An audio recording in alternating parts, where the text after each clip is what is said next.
Late in the afternoon, when the whole farm had fallen into silence, John and Mary discovered that something was wrong. The rabbits they had so carefully chosen began to behave strangely. Their usual playfulness and curiosity were gone, replaced instead by anxious silence and worried looks. Something was wrong, but what? Facing this unexpected twist, John felt his heart clench. Mary, despite her fatigue, sensed the anxiety emanating from the animals. The question they couldn't ignore was now before them. What were these rabbits hiding? An unexpected decision. The sun was setting over the small town where John and Mary had spent most of their lives. Their modest farmhouse stood on the outskirts, surrounded by open fields and the sounds of their animals settling in for the night. The geese were honking as they waddled toward the pond. The cows let out soft, contented moos, and the pigs shuffled in their pen, ready for sleep. The world was peaceful, yet something in the air felt different that evening. John sat on the wooden porch, his hands resting on his knees, while Mary placed a steaming cup of tea in front of him. They had followed this evening routine for years, watching the sun dip below the horizon, sharing quiet thoughts. But tonight, Mary had something on her mind. "John," she started, her voice gentle yet firm, "I was thinking, maybe we should get some rabbits." John raised an eyebrow, turning to his wife. He had learned long ago that when Mary had an idea, she had already thought it through. Still, this one caught him off guard. "Rabbits?" he repeated, taking a sip of his tea. "Why rabbits?" Mary sighed, folding her hands in her lap. "Well, we've had all sorts of animals. Cows for milk, pigs for meat, geese and ducks for eggs. But rabbits, they're small, easy to take care of. And honestly, John, I just think they'd bring something new into our lives. A bit of joy, maybe." John rubbed his chin, thinking. It wasn't a bad idea. He had raised animals his whole life, but he had never kept rabbits before. He had always thought of them as fragile creatures, prone to illness. But he knew Mary had her heart set on it now. "All right," he finally said, "but we do it properly. We'll need to build a good hutch, make sure they have the right food. No cutting corners." Mary's face lit up. "Of course, John. Tomorrow we'll go to the market and find ourselves some rabbits." That night, as they lay in bed, Mary drifted to sleep with a smile on her face, already dreaming of the rabbits they would soon bring home. John, however, stared at the ceiling, a feeling in his gut telling him that this decision, small as it seemed, would change their lives in ways they couldn't yet imagine. The next morning, the town's market was buzzing with life. The scent of fresh bread, ripe fruit, and animals filled the air as farmers and townsfolk haggled over prices. John and Mary walked side by side, their eyes scanning the stalls until they found the section for small animals. Wooden cages lined the area, filled with rabbits of all colors and sizes. Some were tiny and timid, pressing themselves against the corners of their enclosures. Others were bold, hopping toward the wire mesh, their noses twitching curiously. Mary's eyes sparkled as she knelt beside a cage with a group of small, brown rabbits. "Oh, John, look at them. Aren't they adorable?" John crossed his arms, studying the animals carefully. He wanted strong, healthy rabbits, ones that could adapt to farm life. He moved from one cage to another, observing their fur, their posture, the way they moved. Then he saw it. In the far corner, separated from the others, was a rabbit unlike the rest. It was mostly white, but a dark brown patch covered one of its ears and extended over its back. But what caught John's attention the most was the small, heart-shaped mark on its forehead. The rabbit met his gaze, its dark eyes alert, intelligent. John pointed at it. "That one. Let's take that one." Mary looked at him, surprised. "Are you sure? It's all alone." "That's why," John said simply. "It's different." The seller approached, wiping his hands on his apron. "Good choice," he said. "That one's special. A bit of a fighter, that one is. Been through a rough start, but still holding strong." Mary looked at John, then at the rabbit. Her heart softened. "All right, we'll take it." The seller nodded, and as he carefully lifted the rabbit into a wooden crate, he added, "Just make sure you give it time. Some animals take a while to trust." John and Mary exchanged a glance. They paid for the rabbit and a companion, another small one, this time with gray fur, to keep it company. As they walked back to their farm, the wooden crate shifting in John's hands, neither of them realized that this simple purchase was the beginning of something much bigger than they had anticipated. That evening, they placed the rabbits in a temporary pen in the barn while John began sketching plans for a proper hutch. Mary prepared fresh vegetables, laying them down for the rabbits to eat. The white one with the heart-shaped mark hesitated, sniffing at the food before finally nibbling. Mary smiled. "We should name them." John leaned against the barn door, watching. "We'll see what fits," he said. "Let's get to know them first." As they left the barn that night, the wind rustled through the trees, the sounds of the farm quieting. The two rabbits sat close together, their small bodies warm against each other. And in the dim barn light, the white rabbit's dark eyes followed John and Mary until they disappeared into the house. For the first time in its life, it wasn't alone. The market of fates. The following morning dawned with a crisp chill in the air, the kind that hinted winter was not far off. The sun rose slowly, casting long, golden shadows across John and Mary's farm. Roosters crowed, cows lowed softly, and the geese waddled in noisy formation toward the pond. But today, the usual rhythm felt different. There was an undercurrent of excitement, subtle but undeniable. John finished his morning chores with practiced efficiency, feeding the pigs, checking on the cows, gathering the eggs from the ducks and geese. Meanwhile, Mary prepared a small basket with sandwiches, a flask of hot tea, and some apples from their orchard. The plan was simple: head to the market, find the rabbits, and return before sunset. By mid-morning, they hitched their old wooden cart to their sturdy mare, Daisy. The cart creaked under their weight as they set off down the dusty road that led into town. The town's market was about 5 miles away, nestled in the heart of the small community they'd been part of for decades. The closer they got to town, the more vibrant the world became. People bustled about, carts laden with goods, children chasing each other through narrow streets, and the air filled with a medley of sounds: laughter, bargaining voices, the occasional bark of a dog. The market square was alive with color and motion. Stalls overflowed with vegetables, fruits, handmade crafts, and livestock. The scent of fresh bread mixed with the earthy aroma of hay and animals. There were chickens clucking in crates, goats bleating for attention, and even a young calf tied to a post, lazily chewing cud. Mary's eyes sparkled with anticipation as they approached the section of the market dedicated to small animals. Wooden cages lined up under makeshift tents sheltered rabbits, guinea pigs, and even a few exotic birds. "Let's start over there," Mary said, pointing toward a stall where the rabbits looked healthy and lively. John nodded but kept his usual cautious demeanor. He wasn't one to rush decisions, especially when it came to animals. His sharp eyes scanned each cage, noting the conditions: clean bedding, fresh water, the rabbits' bright eyes and healthy coats.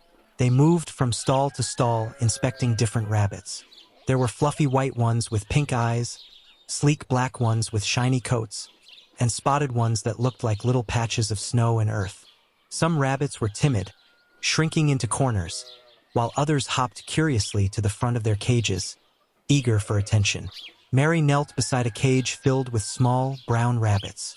"Look at these little darlings," she whispered, reaching out a hand. One bold rabbit hopped forward, twitching its nose against her fingers. John crouched beside her, squinting thoughtfully.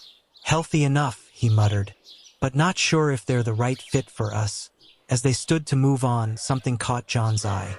In a shadowy corner of the market, half hidden behind a stack of feed bags, was an older vendor with a small collection of cages. His animals were quieter, less flashy than the others, but there was something about them, something different. John motioned to Mary. "Let's take a look over there." The old vendor, a wiry man with weathered skin and sharp gray eyes, greeted them with a nod. His rabbits were larger, sturdier looking, with thicker coats. They weren't as playful as the others, but had a quiet strength about them. And then John saw it. In one of the cages, sitting apart from the others, was a rabbit unlike any they'd seen that day. Mostly white, with a dark brown patch covering one ear and spreading across its back. It had a distinctive heart-shaped mark on its forehead. Its dark eyes met John's gaze, not with fear, but with a quiet, unspoken challenge. "That one," John said, pointing. Merry looked surprised. "Are you sure?" "Different. That's why," he replied simply. "It's not like the others." The vendor approached, following John's gaze. "Ah, that one's a bit of a loner," he said gruffly. "Had a rough start. Not as friendly as the rest, but strong. Smart, too. Knows how to take care of itself." Merry knelt down, studying the rabbit more closely. Despite its solitary stance, there was something captivating about it. A quiet resilience. "Well," she murmured, glancing at John, "maybe it just needs a home." John nodded. "We'll take it." After a brief negotiation, the vendor placed the rabbit gently into a wooden crate. But Merry hesitated. She turned back to another cage, where a small gray rabbit with the softest fur she'd ever seen huddled in a corner. Its eyes were wide and anxious, but there was a fragile sweetness about it. "John," she said softly, "let's get this one too, so the other won't be lonely." John sighed but couldn't argue with her reasoning. "All right, but no more after this. We're not starting a rabbit farm." Merry grinned, knowing he'd already softened. With both rabbits secured, they made their way back through the bustling market. On the way, they picked up some fresh vegetables and a small sack of alfalfa hay. Merry chatted about names, but John preferred to wait, saying, "Let's see what fits." The ride home felt lighter somehow, as if the simple decision to bring home 2 small rabbits had shifted something in the air. When they reached the farm, John carried the crate into the barn, setting it down gently on a pile of fresh straw. The rabbits stayed close together, their noses twitching, adjusting to the new smells and sounds. As John began sketching ideas for a proper hutch on the back of an old feed sack, Merry carefully laid out fresh greens, carrots, lettuce, and a few apple slices. The white rabbit with the heart-shaped mark approached cautiously, sniffing before nibbling with small, quick bites. The gray rabbit remained shy, staying in the corner but watching everything with wide, curious eyes. "They'll settle in," Merry whispered, her heart full. John didn't say much, but as he watched the rabbits, something softened in him too. That night, as the farm grew quiet under a blanket of stars, the 2 rabbits nestled close together, no longer alone in the world. A home for the long-eared. The morning after bringing the rabbits home arrived with a soft, golden light spilling over the horizon, bathing John and Merry's farm in a warm glow.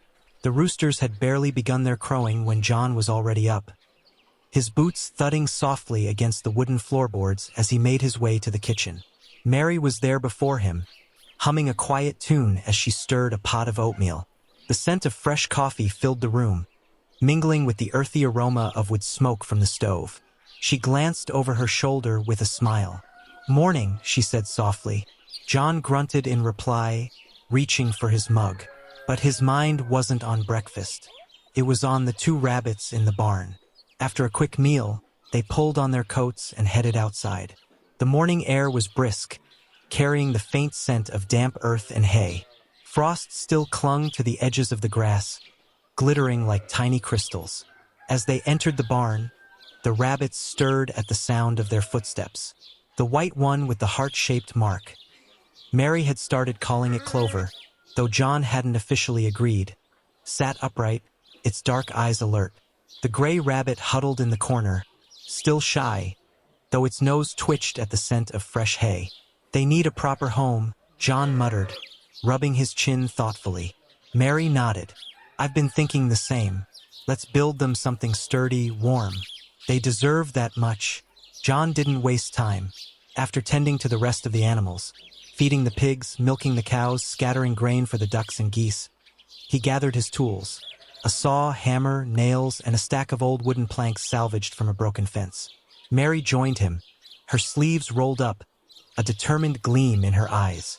They worked side by side in the crisp morning air, the rhythmic sound of hammering blending with the background music of the farm. John measured and cut the wood with precise movements, while Merry smoothed rough edges and helped align the frames. They decided to build a 2-level hutch.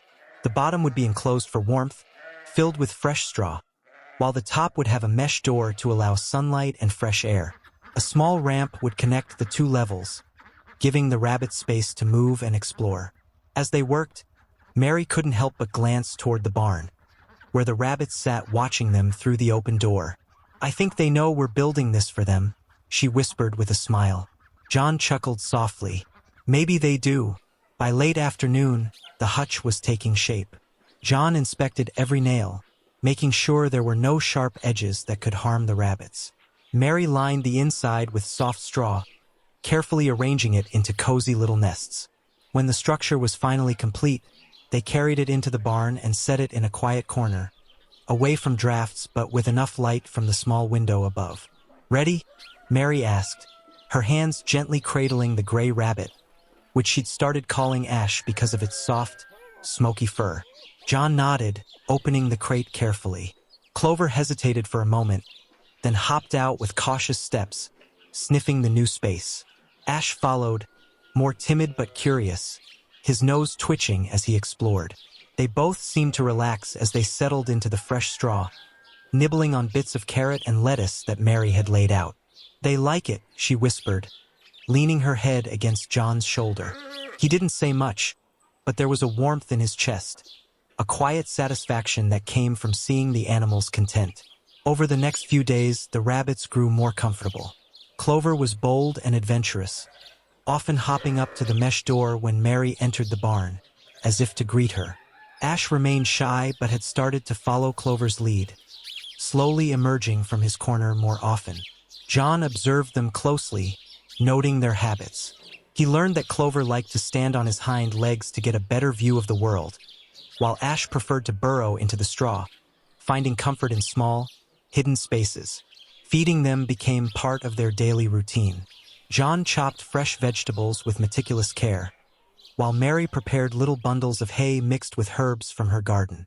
They even discovered that the rabbits had a fondness for apple slices, though only in small amounts, as Mary insisted on keeping their diet balanced. One evening, after they'd finished their chores, Mary suggested giving the rabbits a gentle wash. "Just a bit, to keep their fur clean," she said, filling a small basin with warm water. John was skeptical. Rabbits don't usually need baths, but Mary, ever gentle, showed him how it could be done carefully. She dampened a soft cloth and gently wiped Clover's paws, making sure not to soak him too much. The rabbit twitched his nose in protest but didn't struggle. Ash was more anxious, but Mary's soft voice and gentle touch calmed him. "They're like little bundles of cotton," she whispered, running her fingers through their soft, clean fur. John couldn't help but smile. As the days turned into weeks, the rabbits became more than just animals in their care. They became part of the rhythm of John and Mary's life, bringing with them a quiet joy that filled the spaces between the routines of farm work. But beneath the surface of this peaceful new routine, life had its own plans. The weather was growing colder, and with winter approaching, the challenges of caring for their animals were far from over. And though John didn't know it yet, something was about to happen that would test everything he thought he knew about life, love, and the fragile beauty of the world he and Mary had built together. Shadows in the frost. Winter crept in like a silent guest, settling over John and Mary's farm with a quiet authority. The first frost arrived overnight, leaving a delicate white lace across the fields, and the breath of the animals rose in soft clouds with every exhale. The pond began to freeze around the edges, and the once green pastures faded to brittle shades of brown and gray. Inside the farmhouse, the hearth crackled warmly, casting flickering shadows across the wooden walls. But outside, the cold was merciless, demanding extra work and vigilance. For John and Mary, winter wasn't just a season, it was a test. Every morning began with the same ritual, bundling up in thick coats, scarves, and gloves before venturing out to tend to the animals. The cow's breath steamed in the cold air as John milked them, his hands working efficiently despite the chill. Mary broke the thin ice on the ducks' water troughs, scattering grain for the geese, who honked indignantly at the frost-covered ground. But their special attention remained with Clover and Ash. The rabbits had settled into their new home, growing more comfortable with each passing day. Clover remained the bold explorer, often hopping to the front of the hutch when he heard Merry's footsteps, his dark eyes gleaming with curiosity. Ash was still shy, preferring to hide under piles of straw, though he occasionally ventured out, especially when offered his favorite treat, thin slices of sweet apple. John had insulated the hutch with extra layers of wood and hay, making sure there were no drafts.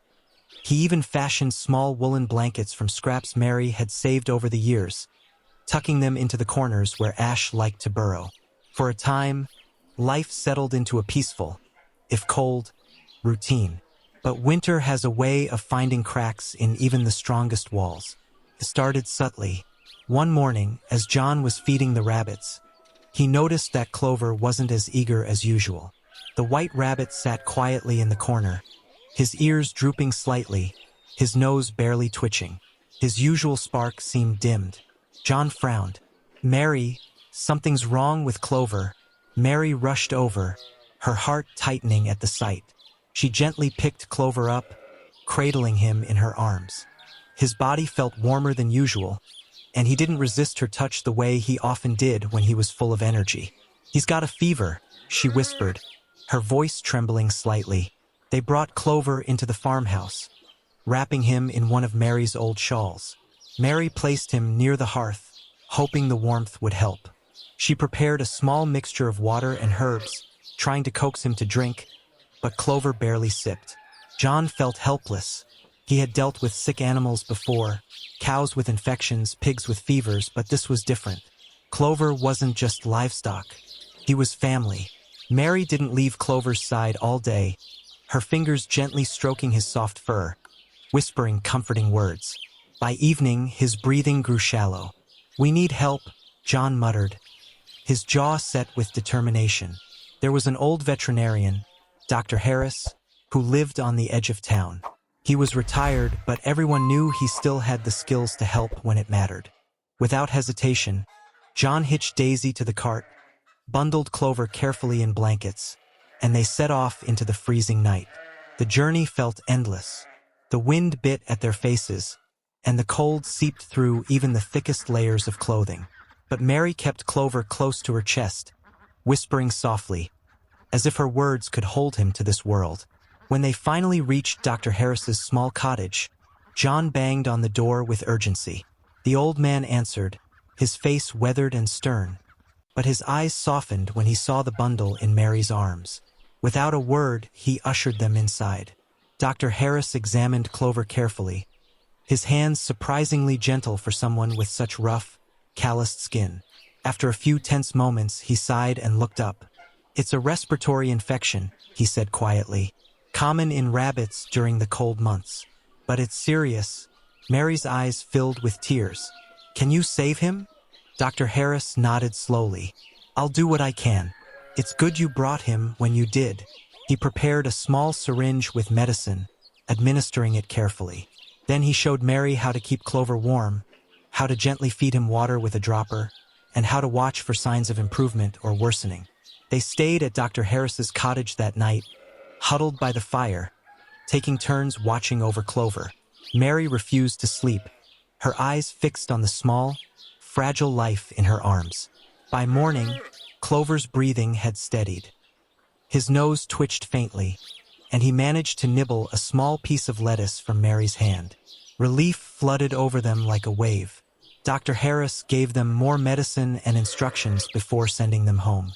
As they rode back to the farm, the sun rising over the frost-covered fields, John reached over and gently squeezed Mary's hand. "He's a fighter," he said softly. Merry nodded, her heart full of both exhaustion and hope. When they arrived home, Ash hopped anxiously around the hutch, clearly sensing Clover's absence. When they placed Clover back inside, Ash nuzzled close, as if trying to warm him with his own small body. Days passed, and Clover slowly recovered. He regained his strength, his eyes brightening, his energy returning. Ash never left his side, a silent guardian and companion. Winter still held the farm in its cold grip, but inside the barn, and inside John and Mary's hearts, a warmth had returned. It was a reminder of how fragile life could be, and how even the smallest creatures could leave the biggest marks on our hearts. Whispers of the wild. Winter deepened, blanketing John and Mary's farm under layers of snow that sparkled like crushed diamonds under the pale winter sun.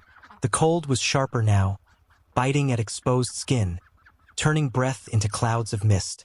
Yet within the walls of their humble barn, life pulsed with quiet warmth, thanks to the flickering lanterns, layers of straw, and the steady presence of the animals. Clover had recovered, though he wasn't quite the same. He remained lively, his curious spirit intact, but there was a new caution in his dark eyes, as if the brush with illness had left him wiser, or perhaps more fragile. Ash, ever the quiet shadow, rarely left Clover's side. Their bond deepened by the ordeal they'd endured together. Johnn and Merry had settled back into their routine, grateful for the return of normalcy. But nature has its own rhythms, and peace, they would soon learn, is often the calm before a storm. One bitterly cold morning, John awoke before dawn, as he always did. The house was dark except for the faint glow of embers in the hearth.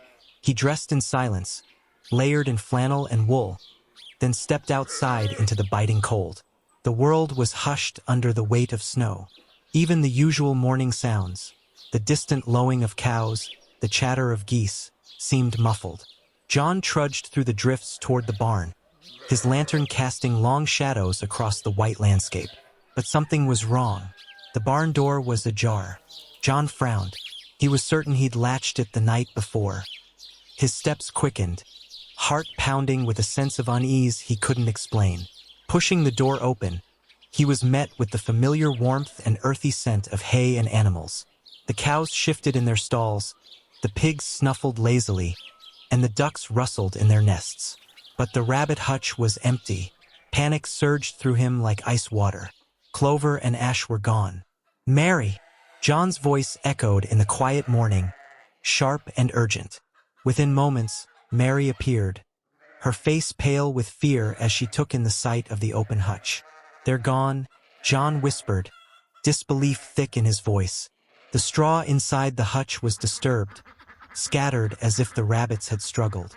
Tiny paw prints led out the barn door and into the snow-covered yard, tracks too fresh to be more than an hour old. Without a word, John grabbed his coat, slung his rifle over his shoulder, not out of intent to harm, but for protection, and followed the trail. Mary was right behind him, her breath quick and visible in the frigid air. The tracks led away from the safety of the barn, across the yard, past the frozen pond, and into the woods that bordered their property. They couldn't have gone far, Mary whispered, her voice trembling from more than just the cold.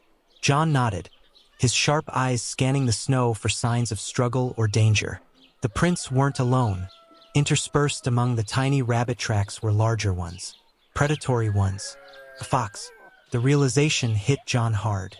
They moved faster now, hearts racing, the snow crunching beneath their boots. The forest swallowed them quickly, its trees standing like silent sentinels. The world here was quieter, the snow untouched except for the trail they followed. And then they saw it, tufts of gray fur scattered across the snow. Mary's hand flew to her mouth. "Ash," she whispered, her voice cracking. But John wasn't ready to give up. The trail continued beyond the fur, marked now by a thin streak of red staining the snow. His heart hammered in his chest as they pressed on, deeper into the woods. After what felt like hours, they heard it, a faint rustling ahead. John motioned for Mary to stay back as he crept forward, rifle at the ready. Peering through the trees, he saw the fox, a lean, red creature with sharp eyes and an even sharper hunger. But what caught his attention was the small, white figure beside it. Clover. The rabbit was injured, his fur matted with blood, but he was alive. John didn't hesitate. He fired a warning shot into the air, the sound shattering the silence. The fox bolted, disappearing into the trees like a wisp of smoke. Mary rushed forward, falling to her knees beside Clover. She scooped him up gently, cradling his fragile body against her chest. His eyes fluttered open, dull but still holding that familiar spark. But there was no sign of Ash. They searched until the sun dipped low, casting long, cold shadows through the trees. Exhausted and heartbroken, they finally turned back, carrying Clover with them. Back at the farmhouse, Merry tended to Clover's wounds with trembling hands. John stoked the fire, his jaw clenched with frustration and grief. Clover survived the night, but he was weaker than ever. He barely moved, except to press his small body closer to Mary's warmth. Days passed. Snowstorms came and went, but Ash never returned. John watched Merry closely during that time, saw the quiet way she would glance toward the woods, her eyes searching for something, or someone, that wasn't there. It broke his heart in a way words couldn't describe. One morning, nearly a week after Ash disappeared, John woke early as usual. But something was different. As he stepped outside, the cold air biting at his face, he heard a faint, familiar sound. A rustle, a whisper of movement near the barn. Heart racing, John followed the sound. And there, barely visible against the snow, was Ash. The little gray rabbit was thinner, his fur patchy, and his movements weak. But he was alive. John didn't shout or run. He simply knelt in the snow, held out his hands, and whispered softly, "Ash, you're home." The rabbit hesitated, then slowly hopped forward, collapsing into John's waiting hands. Tears blurred his vision as he carried Ash inside, calling for Merry. When she saw Ash, her cry was a mixture of joy and heartbreak. She took him gently, cradling him beside Clover. Their small bodies pressed together once more. They were home, and in that fragile reunion, Johnn and Merry were reminded of something profound, that even in the harshest winters, even in the darkest woods, hope has a way of finding its way back home. The silent storm, winter's grip slowly loosened, but its mark remained etched in the hearts of John and Merry. The snow began to melt, revealing patches of brittle grass and frozen earth. Yet the cold lingered in the air and in their memories. Clover and Ash had both survived, though not without scars. Clover's once bright white fur was streaked with faint marks from his injuries, and Ash had grown quieter, more cautious, as if the wild had left a shadow in his heart. Yet, despite everything, they were home, nestled safely in the warmth of the barn. John thought life might return to normal, but life had a different plan. It began with small signs, easy to overlook at first. A missed feeding here, a forgotten chore there. Merry, who had always been the heart of the farm, gentle, attentive, her hands steady even in the coldest mornings, started to change. She grew quieter, her gaze distant. Sometimes John would find her standing still, lost in thought, her hands resting absently on Clover's hutch as if grounding herself in the familiar feel of the wood. At first, John chalked it up to exhaustion. They'd been through so much. Clover's illness, Ash's disappearance, the harsh winter. Anyone would be worn thin. But then she began to forget things. Not just small things like where she'd left her gloves, but important things. She'd leave the barn door unlatched or forget to collect the eggs. One morning, she poured oats into the rabbit's water dish instead of their food bowl, staring at it like she didn't understand what she'd done. "Merry," John said gently one evening as they sat by the fire. The rabbits nestled in a basket nearby. "Are you feeling all right?" She looked at him, her eyes soft and tired. "Just tired. That's all," she whispered, offering a small smile that didn't quite reach her eyes. But John knew better. Days turned into weeks, and the changes grew harder to ignore. Merry would wake in the middle of the night, confused, sometimes asking about people who weren't there, her mother, long past, or old friends from years ago. Other times, she'd forget where she was entirely, her eyes filling with panic until John's steady voice brought her back. The farm seemed quieter without her constant humming, her soft laughter. The animals noticed too. The cows grew restless, the geese honked more sharply, and Clover and Ash stayed close to John whenever he entered the barn, as if sensing the shift in the air. John tried to manage everything, caring for the animals, maintaining the farm, and watching over Merry. But it was overwhelming. He wasn't used to feeling helpless. He was a man of action, a man who fixed things with his hands and hard work. But this was different. One particularly cold morning, John found Mary standing barefoot outside in the snow, her thin nightgown fluttering in the breeze. Her face was turned toward the gray sky, her expression distant. "Mary," he shouted, rushing to her side. She didn't flinch at his voice, didn't seem to hear him at all. He wrapped his coat around her, his hands trembling as he guided her back inside. Her skin was ice cold, her lips tinged with blue. After getting her warm and settled, John sat by the fire, his heart heavy. He couldn't ignore it anymore. She needed help, more than he could give. The next day, he hitched the wagon and took Mary to see Dr. Harris, the same old veterinarian who'd helped Clover. But this time, the doctor's wise eyes held a different kind of sadness. "She needs a proper doctor," Dr. Harris said softly after examining her. "This isn't something I can fix, John. Could be her memory, her mind. Sometimes age does that." John's heart clenched. He knew what the doctor was saying without the words being spoken. It wasn't just exhaustion. It was something deeper, something that no amount of hard work could mend. John brought Mary home, the weight of the truth pressing on his chest like the winter snow on their barn roof. But he didn't give up. If there was one thing John knew, it was how to care for something fragile. He'd done it with Clover, with Ash, with every creature that had ever needed him. And now Mary needed him more than anyone ever had. He adjusted their routine. He made the chores lighter, more manageable. He left little notes around the house to help Mary remember simple things. Feed the rabbits, water for the cows. I love you. Some days were good. Mary's laughter would return, bright and clear, as if the shadows in her mind had retreated for a while. She'd sit in the barn, Clover nestled in her lap, humming the same old tunes she always had. But other days were hard. John learned to be patient, to meet her where she was, even when it hurt. When she forgot his name, he'd smile softly and introduce himself all over again. When she grew scared, he'd hold her close, whispering stories of their life together. The day they met, the farm they built, the animals they loved. Clover and Ash stayed close during these moments, as if offering silent comfort. One evening, as the sun dipped below the horizon, casting the sky in shades of orange and pink, John and Mary sat on the porch. She was having a good day, her eyes clear, her smile genuine. She reached over, taking his hand in hers. "I'm glad we found the rabbits," she whispered, her thumb gently brushing over his weathered skin. "They brought us something we didn't know we needed." John swallowed the lump in his throat, nodding.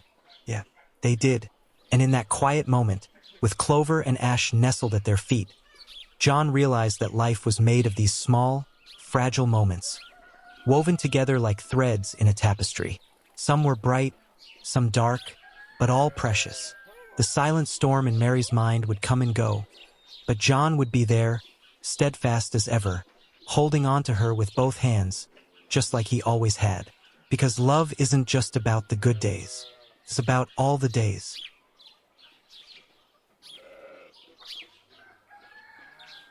Seeds beneath the snow. Winter's breath began to fade, retreating slowly as the first signs of spring crept into the corners of John and Mary's farm. Tiny patches of green peeked through the melting snow, fragile yet persistent, like hope buried beneath months of frost. The days grew longer, the sun casting a softer warmth across the land, though the chill still lingered in the mornings, a reminder of the cold that had held them for so long. But not all storms pass with the changing seasons.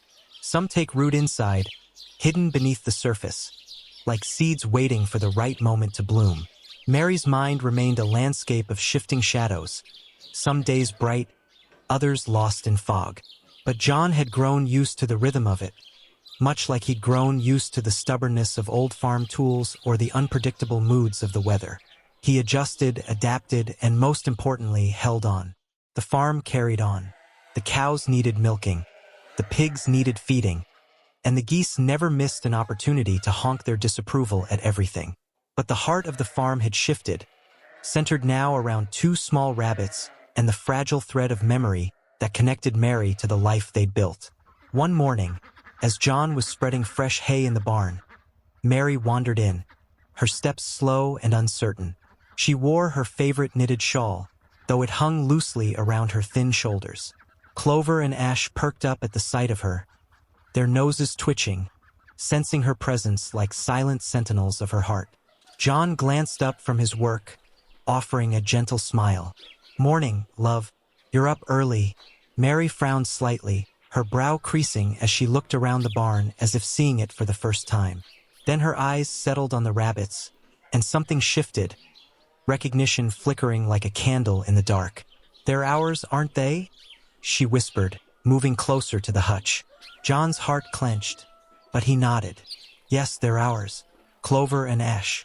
You picked them out yourself, remember?" She crouched down, her fingers trembling slightly as she reached through the wire to stroke Clover's soft fur. He pressed against her touch, his warm little body grounding her in the moment. "They're beautiful," she murmured, her voice distant but filled with a soft wonder. John knelt beside her, his hand resting gently on her back. "You've always loved them." She didn't respond right away, but her hand lingered on Clover, her fingers threading through his fur, as if trying to weave herself into something solid, something real. Then, almost out of nowhere, she turned to John with tears in her eyes. "Promise me, if I forget everything, you'll still remember for me." John's throat tightened. He reached out, cupping her face with his rough, calloused hands, his thumbs gently brushing away the tears. "I promise," he whispered. "I'll remember for both of us." The days grew warmer after that, and with the thaw came new life. One morning, while tending to the rabbits, John noticed something unusual. Ash was acting differently, restless, nesting in the hay, her normally shy demeanor replaced with a quiet determination. Took him a moment to realize what was happening. "Mary," he called, his voice filled with a mix of surprise and excitement. "Come quick." Mary shuffled into the barn, her eyes curious. John pointed to Ash, who was nestled deep in the hay, her small body trembling slightly. "She's having babies," he whispered, awe in his voice. Mary's face lit up with a rare, radiant smile. For a moment, it was as if the fog in her mind had cleared completely, replaced by the pure, simple joy of the miracle before her. They sat together in the barn, side by side on an old wooden crate, watching in silent wonder as Ash gave birth to a tiny litter of kits. Small, pink, and fragile, barely larger than John's thumb. Mary reached out, her fingers brushing gently over the edge of the hutch as tears filled her eyes. Not from sadness, but from something deeper. "New life," she whispered, "right here with us." John wrapped an arm around her shoulders, pulling her close. "Yes," he said softly, "new life." The weeks that followed were filled with a different kind of energy. The farm buzzed with the sounds of spring, birds returning, water flowing freely from thawed creeks, and the soft squeaks of baby rabbits nestled in the hay. Mary seemed lighter during those days. The kits gave her something to hold on to, something real and present. She named each one, even though John struggled to tell them apart. They spent hours in the barn, Mary talking softly to the tiny creatures, her voice filled with warmth and clarity. It was as if, through caring for the fragile new lives, she'd found a piece of herself again, rooted in love, in nurturing, in the simple act of being needed. John watched her closely, memorizing every smile, every laugh, every moment when her eyes shone with recognition. He knew the shadows would return, the fog would creep back, but for now they had this, a season of warmth, of growth, of life blooming despite the storms that had come before. And that was enough. One evening, as the sun dipped low and painted the sky in hues of gold and pink, John and Mary sat on the porch. The farm stretched out before them, peaceful and alive. The baby rabbits nestled in the barn, their tiny hearts beating with quiet strength. Mary leaned her head on John's shoulder, her hand finding his and holding it tightly. "Do you ever think," she whispered, "that life is like the seasons? Some parts are hard and cold, but underneath, there's always something waiting to grow again." John smiled, his heart full. "I think you're right," he said softly. "There's always something waiting to grow." And in that quiet moment, with the warmth of spring rising around them and the heartbeat of their shared life steady and strong, they knew one simple truth. like life always finds a way to bloom again, a harvest of memories. As the days of spring ripened into the warmth of summer, John and Mary's farm blossomed alongside the new life that had taken root in their hearts. The rabbits were thriving, their small family growing by the day, and the world outside seemed to hum with the promise of endless possibility. But in the quiet spaces between their work, feeding the animals, mending fences, collecting eggs, a subtle shift was taking place within Mary's mind. She was still there, still the woman John had loved for so many years. But at times, a veil would fall between them, and her eyes would become distant, as though some part of her was slipping away again. Some days, the fog was thicker, darker, and Mary would forget even the simplest things. The name of their farm, the sound of her own voice, the way Clover liked to nibble on the leaves of the apple tree. But despite the pain of those moments, there was something stronger. The bond between them, unspoken but steadfast, like the roots of the ancient oak tree that grew by their gate. And it was that bond that helped them weather whatever storms came. One evening, as the sun dipped low behind the hills, casting long shadows over the farm, John found himself in the barn, alone with the rabbits. The kits had grown quickly, their soft fur now replacing the delicate pinkness they'd had when first born. They hopped around the hutch, their small bodies a blur of movement. John smiled, his heart light despite the weight that had begun to settle in his chest.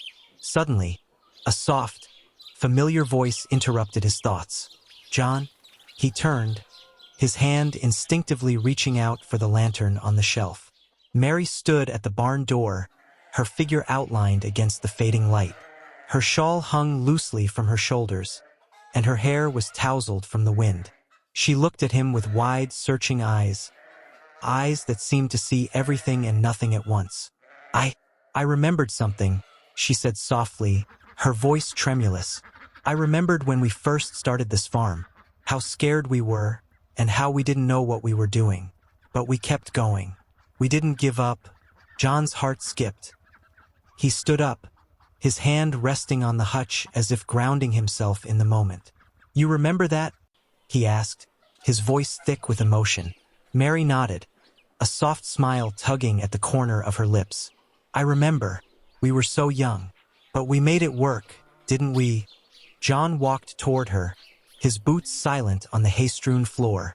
He reached out and took her hand, squeezing it gently. "We did," he said. "We've made it work through everything, and we'll keep making it work." Mary's smile faded a little, and her fingers tightened around his. "I don't want to forget," she whispered. "I don't want to lose you. I don't want to forget what we've built here." John's heart ached. He pulled her close, his arms wrapping around her as if to hold the world still. "You won't," he promised, his voice fierce with love. "You won't forget. I'll make sure of it." As the weeks passed, Mary seemed to find new strength in the memories she was reclaiming. They would sit together by the fire, sharing stories of their youth, the adventures they had when they were first married, the trips they made to the market in town, and the nights spent staring up at the stars, dreaming of the future. And with each story, it was as if the fog in Mary's mind lifted just a little more, allowing her to step back into the woman she had once been. But there were still hard days. Days when she would retreat into herself, her eyes clouded with confusion, her movements slow and uncertain. And during those times, John knew exactly what he had to do. He would simply be there. He would hold her hand, guide her through the simple tasks, remind her of the things she loved, and let her know, in every way possible, that she was not alone. And always, there was the constant presence of the animals, especially Clover and Ash. They had become more than pets. They were symbols of life's resilience, of the love and care that could be given to something small and fragile, only to have it thrive in return. One afternoon, as the sun beat down on the fields, John and Mary stood by the edge of their vegetable garden, their hands shaded by the wide brim of his old straw hat. The air smelled of fresh earth and growing things, and the garden was thriving. Tomatoes hung heavy on their vines, and beans reached eagerly for the trellis. But it was the sight of the rabbits that caught their attention. Ash was lying in the sun, her ears perked up as she watched the world around her. Clover was hopping around the hutch, his movements graceful and carefree. And the kits, now full-grown and lively, darted in and out of the tall grass. "They're growing up so fast," Mary said softly, her gaze lingering on the rabbits. John looked over at her, his heart full, just like everything else. For a moment, there was a peaceful silence between them, the kind that comes only from shared understanding. "You've made this farm a home, Mary," John said, his voice thick with emotion. "And even if you forget sometimes, I'll always remember. I'll remember everything. Every laugh, every moment, every memory we made here." Mary looked up at him, her eyes wet with unshed tears. "And I'll remember you, John. I'll remember you, even when everything else slips away." That evening, after the sun had set and the sky was painted with hues of lavender and indigo, they sat together on the porch, wrapped in the quiet peace of the night. The air was cool, but the warmth of the fire from inside the house seemed to reach out to them, keeping them close. John held Mary's hand, his thumb tracing the familiar lines of her palm. They didn't speak for a long while, simply existing in the comfort of each other's presence. And as the stars began to twinkle above, John knew something deep in his bones. Love was their harvest. It was what they had worked for, what they had sown in the soil of their lives. And no matter how many seasons came and went, no matter how many storms passed through their hearts, love would always be there, growing, blooming, and standing firm like the oak tree by their gate. And that was enough. The roots of home. The winds of autumn began to stir across the farm, whispering through the trees and rustling the golden leaves that had begun to fall. It was a season of change, of things slowing down, of life preparing to rest. The farm, too, felt like it was taking a breath, ready for the colder months ahead. But for John and Mary, autumn brought a different kind of shift, one that neither of them could fully control. Mary's condition, which had fluctuated so much over the past months, was becoming more unpredictable. Some days, she seemed like the woman he had married, a woman with fire in her eyes, a steady hand, and a clear sense of purpose. But on others, the fog crept back in, thick and heavy, until she was a shadow of herself. John's heart would tighten when he saw that familiar, vacant look in her eyes, when she forgot even the simplest of tasks. Yet he refused to let it break him. They had built this life together, one patch of earth at a time, one shared memory after another. And now, more than ever, he was determined to hold on to it. He had no way of knowing what the future held, but he knew this. His love for Mary would always be strong enough to face whatever came. One crisp morning, as John set out to gather eggs from the hens, he noticed something strange by the rabbit hutch. Ash, the mother rabbit, was acting restless, pacing back and forth along the edge of her cage, her nose twitching anxiously. The kits, now grown into lively young rabbits, had scattered to their favorite hiding places. But it wasn't the kits that caught John's attention. It was the sight of Clover. Clover was lying near the hutch, his body stiff and unmoving. John's heart sank as he rushed to him, crouching beside the rabbit. He reached out and gently touched Clover's fur, his breath catching when he realized that it wasn't the playful, warm rabbit he had come to know and love. Clover was cold. The loss of Clover hit John harder than he expected. For all their careful attention, for all the love they'd given, nature had claimed him in a silent, sudden moment. He looked up toward the barn, where Mary had spent most of her days lately. She, too, had grown so attached to the rabbits. "God, not now," John muttered to himself, wiping his hands on his pants. He knew the grief would be heavy for both of them. Later that morning, when Mary emerged from the house, John stood in the barn doorway, Clover's lifeless body resting gently in his arms. The shock on her face was instant, her eyes widening with a mixture of confusion and heartbreak. "Mary," John said softly, his voice raw with emotion. "Clover, he's gone." She stood there for a long moment, her gaze fixed on Clover. Her face went pale, and John could see the wheels turning in her mind, trying to place what was happening. Then, a distant look settled in her eyes, and for a moment, it was as if she wasn't really there with him at all. He reached out to her, but she pulled away, retreating into herself. Her voice, when she spoke, was faint, as if she were a million miles away. I can't remember. I don't want to forget him, John. John's heart broke at the pain in her voice. He gently placed Clover down on the straw bedding and pulled Merry close. I know, love, he whispered. I know. We'll remember him. Together, her hands trembled as they clutched at his shirt. I'm afraid, John. Afraid of forgetting. Afraid of losing you. The weight of her words pressed heavily on him. He held her tightly, his own emotions swirling. But he knew, deep in his soul, that he would never let her go. I'm here, Merry. I'll always be here. The days that followed were quiet and heavy with sorrow. Clover's death marked a turning point, one that made John painfully aware of how fragile life truly was. He had always known it, but now, with Mary's fading memories and the passing of one of their beloved animals, it felt more real than ever. Still, they carried on. They always did. They buried Clover beneath the old oak tree by the barn, a place where they'd often sit together, their feet in the grass, watching the sunset. John stood by the grave, his hands resting on the cold earth, as he whispered a prayer of thanks for the little rabbit that had brought them so much joy. And in the quiet of that moment, something inside him shifted. It wasn't the pain of loss that consumed him. It was the love that Clover had given them, and the love he had for Merry. For a few days after, Merry seemed lost. Grief wrapped around her like a heavy cloak, but John was patient.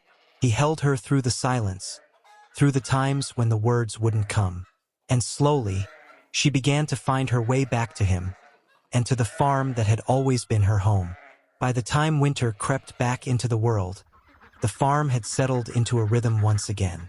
The kits had all grown, and the rabbits were thriving. John found that, in caring for the animals, he was able to find a kind of peace. The animals needed them, and they needed the animals. Together, they helped each other heal. One evening, as the first snowflakes of the season began to fall, John and Merry sat side by side on the porch. The fire inside was crackling, but the cold air had a way of making them feel closer to each other. I remember, Merry said, her voice soft and sure, her fingers curled around John's. I remember our first winter here, how we built the barn, how we planted the garden, how we promised each other that no matter what, we'd always be together. John smiled, the corners of his eyes crinkling. We did, didn't we? And we're still here, she added, her eyes glistening with unshed tears. We're still here, John. Together. Always, he said, pulling her closer. As the night deepened and the snow fell gently on the farm, John knew that the seasons would continue to turn. Winter would bring its cold, and spring would promise new life. And whatever came, they would face it together, rooted in the love they had built over the years. They didn't need to know what the future held, because no matter what, they had each other, and that was more than enough. The endless circle. The years had come and gone in their own steady rhythm, like the seasons that defined the very heartbeat of the farm. Spring had brought renewal and hope. Summer had been a time of growth and labor. Autumn had shown them the fragile beauty of life's impermanence. And now, winter had wrapped the world in its quiet embrace. The farm was peaceful, covered in a blanket of snow, but there was a sense of warmth that permeated the air, an enduring warmth that lived in the hearts of John and Merry. The years had left their marks. John's hair had turned silver at the edges, and his hands, once strong and steady, were now worn from a lifetime of work. But his eyes, though tired, still held the spark of the man who had built this life with Merry, step by careful step. As for Merry, time had touched her more than it had touched him. Her memories came and went, sometimes as fleeting as the morning mist, and sometimes as clear as the sky after a storm. But through it all, there was one constant, the love they shared. It had been the foundation, the reason they had made it this far. On a cold morning in late winter, John stood in the barn, his breath visible in the crisp air. The barn was quiet now, except for the soft shuffle of the animals and the occasional clink of a bucket being filled with water. Clover and Ash's kits had all found their way in the world, and the rabbits had become a part of the farm's tapestry. Life had settled into a gentle rhythm, one that both comforted and reminded John of the fleeting nature of time. Mary had come to him in the barn that morning, her slow steps marking a new rhythm. She had been in the house, resting, but something had pulled her out into the quiet stillness of the barn. "How are they today?" she asked, her voice as soft as the falling snow outside. John glanced up and smiled at her. "They're good. The rabbits are all right. The cows too. Just waiting for spring." Mary nodded, her eyes sweeping over the hutch where the rabbits rested, tucked away in their cozy beds of hay. Her gaze lingered, and for a moment, John saw that faraway look in her eyes, the one that made him ache. But it was followed by something else. "I've been thinking, John," she said, her voice unsteady, "about the way we've lived, about how much we've built and how much we've given. And I realized something." John set the bucket down, walking slowly to her side. "What's that, love?" She turned to him, her eyes wide, filled with an emotion he couldn't quite place. "That no matter what happens, no matter how much I forget, no matter how much I can't hold on to, we've built something beautiful. We've built a life.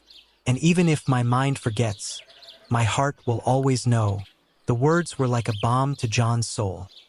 He reached for her hand, his calloused fingers brushing gently against hers. "Mary, you've never forgotten. Not really. You've always been with me." She smiled softly at that, her face lighting up in a way that made John's heart swell with love. "And you've always been with me, even when I couldn't find my way back, even when I couldn't remember. You stayed. And that's everything." John leaned down, brushing a kiss against her forehead. He had stayed, yes, but so had she. Through every storm, every quiet moment, every difficult day, they had stayed together. And it was that simple truth that had kept them going all these years.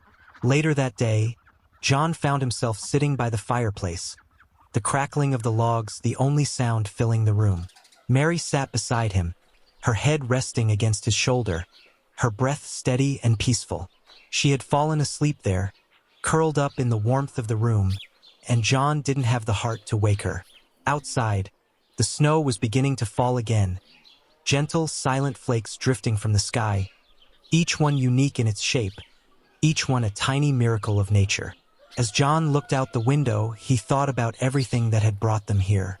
The years spent tending to the farm, the animals they had loved, the memories they had made. There were moments he would never forget, moments of quiet beauty and pure joy. There were moments of struggle, too, when they had doubted everything they had built. But through it all, the love they shared had been a constant.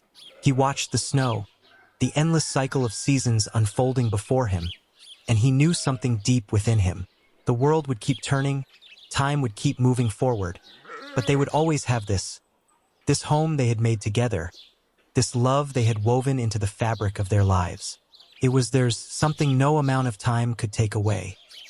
He looked down at Mary, her face peaceful in sleep, and kissed the top of her head. He had promised her once that he would remember for both of them. He would remember their love, their life, and everything that had made it beautiful. And he would carry those memories with him always. As the winter days passed, John and Mary continued to move through their life, side by side, in the gentle rhythm they had built. The rabbits were still there, the farm still grew, and the seasons still turned. Time, though relentless, had not taken away their strength. And in the quiet of the farm, in the moments when the world seemed to pause, they knew that this was the greatest gift of all. That no matter how many seasons came, no matter how many changes they would face, they would always have each other. For love, like the earth beneath their feet, was constant. It was the soil from which everything grew. And in that love, they had created a life that could not be forgotten, one that would endure forever in the memories of their hearts. And in the silence of the winter evening, as the snowflakes danced in the air, John and Mary sat together, knowing that the endless circle of life would continue. They had built their home, their world, and that was all they needed. Together they had made it, and together they would always remain.